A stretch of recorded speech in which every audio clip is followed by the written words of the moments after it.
Despite progress over the last 10 years, corruption remains a complex and persistent challenge. Businesses and individuals pay an estimated $1.5 trillion in bribes annually, and the developing world loses enormous sums in illicit financial flows, a staggering $1.1 trillion in the year 2013. To put this number into perspective, the money leaving developing countries outpaced official development assistance entering the country by a ratio of nearly 10 to 1.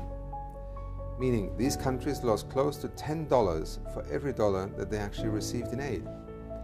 If we add up these lost resources over a few years, they exceed the estimated $10 trillion of resources required to end poverty by 2030 envisioned in the Agenda 2030 and the Sustainable Development Goals.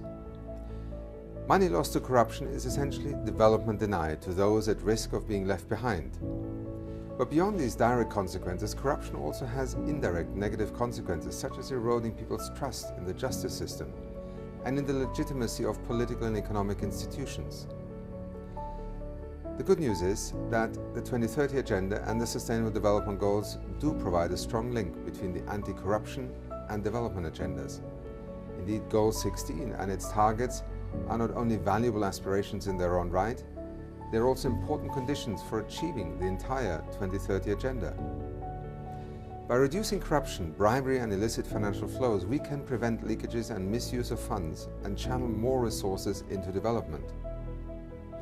By developing effective, accountable and transparent institutions, we create opportunities for everyone to enjoy equal access to public services like education and healthcare as legitimate rights holders without having to pay bribes.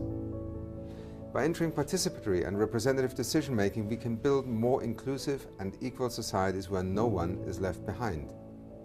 By strengthening access to information, we can enhance people's choices and opportunities and better promote human rights and democratic principles.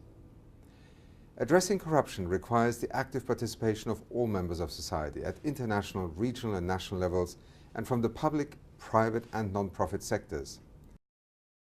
And by doing so, we can accelerate the achievement of the Sustainable Development Goals for everyone, everywhere. Thank you.